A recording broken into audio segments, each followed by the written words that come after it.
Assalamualaikum warahmatullahi wabarakatuh. Kami dari kelompok 2 akan mempresentasikan hasil kinerja dari kelompok kami. Materi yang kami bawakan adalah implementasi Pancasila di bidang ekonomi. Selain sebagai sebuah ideologi bagi bangsa Indonesia, Pancasila juga berfungsi sebagai sistem ekonomi yang disebut sistem ekonomi Pancasila. Sistem ekonomi Pancasila adalah suatu bentuk yang dijiwai oleh ideologi Pancasila, tentunya dengan landasan kekeluargaan dan juga gotong royong. Berikut adalah sistem ekonomi yang pernah diterapkan di Indonesia. 1. Pada masa demokrasi liberal, yaitu pada tahun 1950 hingga tahun 1957. Pada masa ini, Indonesia menerapkan sistem ekonomi liberal. Kedua, pada masa demokrasi terpimpin, yaitu pada tahun 1959 hingga tahun 1967. Indonesia menjalankan sistem demokrasi terpimpin, dan struktur ekonomi Indonesia menjurus pada sistem etatisme, di mana yang mengendalikan sistem ekonomi adalah peran pemerintah sepenuhnya secara dominan. Ketiga, ada masa demokrasi ekonomi, yakni pada tahun 1967 hingga tahun 1998. Pada masa ini, sistem ekonomi Indonesia menganut sistem ekonomi campuran, yang di dalamnya terdapat campur tangan pemerintah bersama dengan masyarakat. Keempat, yaitu masa demokrasi Pancasila, yakni pada tahun 1998 hingga sekarang. Pada tahun 1998 hingga saat ini, sistem ekonomi Indonesia menggunakan sistem ekonomi Pancasila. Sistem ekonomi ini adalah bentuk pengembangan dari sistem ekonomi campuran. Ciri-ciri sistem ekonomi Pancasila. Ciri-ciri sistem ekonomi Pancasila tertuang pada Undang-Undang Dasar 1945 Pasal 33 dan GBHN atau Garis-Garis Besar Haluan Negara Bab 3B Nomor 14. Pasal 33 setelah amandemen 2002 yaitu sebagai berikut. Pertama, sistem perekonomian yang berdasarkan asas kekeluargaan dan disusun sebagai bentuk usaha bersama. Kedua, sumber daya yang mencangkup bumi dan air serta kekayaan alam lainnya yang terkandung di dalamnya dikuasai oleh negara dengan tujuan digunakan sebesar-besarnya untuk kemakmuran rakyat. Ketiga, negara menguasai berbagai cabang produksi yang penting bagi kepentingan hidup orang banyak. Keempat, perekonomian nasional dilakukan dengan adanya prinsip ekonomi kebersamaan atas dasar demokrasi ekonomi, efisiensi, berkeadilan, berkelanjutan, berwawasan lingkungan, kemandirian, dan menjaga keseimbangan kemajuan dan kesatuan ekonomi nasional. Kelima, ketentuan peraturan lebih lanjut tentang pelaksanaan pasal ini diatur dalam undang-undang.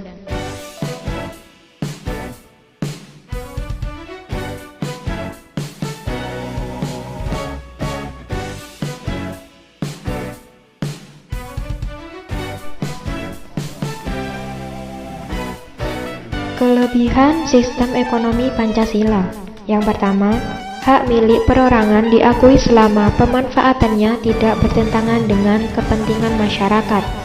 Yang kedua, potensi, intensitas, dan kreasi setiap warga negara dapat dikembangkan sepenuhnya selama tidak merugikan kepentingan umum. Yang ketiga, warga negara mempunyai kebebasan dalam memilih pekerjaan yang sesuai atau yang dikehendaki. Tujuan sistem ekonomi Pancasila. 1. Adanya pemerataan pendapatan dan persamaan antara berbagai golongan dan lapisan masyarakat. 2. Kemakmuran dan kesejahteraan masyarakat. 3. Adanya koordinasi yang efektif dan efisien terhadap proses produksi, konsumsi, dan investasi.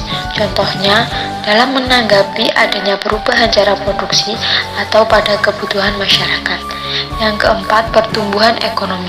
Yang kelima, adanya pertimbangan yang wajar antara kepentingan sekarang dan kepentingan masa depan, atau konkretnya antara konsumsi, tabungan, dan investasi. Yang keenam, kestabilan ekonomi dengan kesempatan kerja yang luas. Yang ketujuh, adanya insentif atau dorongan untuk bekerja dan ikut ambil bagian dalam kegiatan ekonomi di masyarakat. Yang kedelapan, adanya pertimbangan yang wajar antara barang untuk kepentingan perseorangan atau sektor swasta dan kepentingan umum atau publik. 9.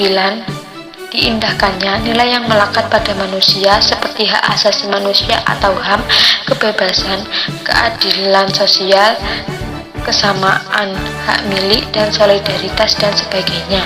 Yang ke-10, adanya pertimbangan yang wajar antara kekuasaan dan pengaruh antara atas dan bawah. Dalam bidang ekonomi, implementasi Pancasila dalam pembuatan kebijakan negara dalam bidang politik dituangkan dalam pasal 27 ayat 2, pasal 33 dan pasal 34. Pembuatan kebijakan negara dalam bidang ekonomi di Indonesia dimaksudkan untuk menciptakan sistem perekonomian yang bertumpu pada kepentingan rakyat dan berkeadilan. Salah satu pemikiran yang sesuai dengan penjelasan tersebut adalah gagasan ekonomi kerakyatan yang dilontarkan oleh Mupiarto yang dikutip oleh Kailan tahun 2239, yaitu pengembangan ekonomi bukan hanya mengejar pertumbuhan melainkan demi kemanusiaan, demi kesejahteraan seluruh bangsa. Dengan kata lain, pengembangan ekonomi tidak bisa dipisahkan dengan nilai-nilai moral kemanusiaan. Implementasi Pancasila di bidang ekonomi. Pada sila pertama, Pancasila menjadi landasan spiritual, moral, dan etik diselenggarakannya ekonomi dan pembangunan berdasarkan keimanan dan ketakwaan sehingga pembangunan nasional merupakan pembangunan yang berakhlak. 2. Setiap orang wajib menghormati martabat kemanusiaan serta hak dan kewajiban asasi manusia dalam kehidupan ekonomi. 3. Pada sila ketiga ini mengamanatkan kesatuan ekonomi sebagai penjabaran wawasan Nusantara di bidang ekonomi. Selain itu, prioritas kebijaksanaan ekonomi adalah penciptaan perekonomian nasional yang tangguh. Hal ini berarti nasionalisme menjiwai setiap kebijakan ekonomi. 4. Sila keempat dalam Pancasila menunjukkan pandangan bangsa Indonesia mengenai kedaulatan rakyat dan bagaimana demokrasi dijalankan di Indonesia.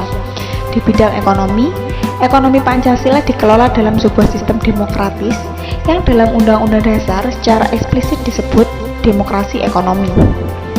5. Implementasi dari sila kelima ini yaitu pengkaitan antara pertumbuhan ekonomi dengan pemerataan pembangunan. Implementasi Pancasila pada bisnis. Pada sila ke-1, pengelolaan sistem keuangan yang baik akan menghindarkan adanya kemungkinan kerugian dan potensi terjadinya penyalahgunaan keuangan perusahaan yang bertentangan dengan nilai agama atau ketuhanan yang Maha Esa. Memberikan gaji dan fasilitas karyawan sesuai dengan tingkat kinerjanya, tanggung jawab dan risiko yang diberikan pada perusahaan adalah contoh implementasi dari nilai kemanusiaan yang adil dan beradab loh. Selanjutnya, menghasilkan produk usaha terbaik, tidak bertentangan dengan nilai dan norma masyarakat, serta bermanfaat bagi seluruh rakyat Indonesia adalah wujud dari sila ketiga.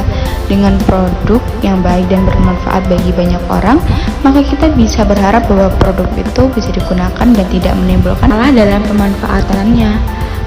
Dengan adanya kebersamaan dalam musyawarah dalam perusahaan untuk memutuskan segala masalah menyangkut usaha adalah wujud dari sila keempat yang mengutamakan adanya permusyawaratan, serta adanya proses distribusi yang baik dan produk yang bisa dimanfaatkan banyak pihak. Timbul pemerataan pemasaran terhadap produk hasil usaha adalah implementasi dari sila keadilan sosial bagi seluruh rakyat Indonesia atau sila kelima.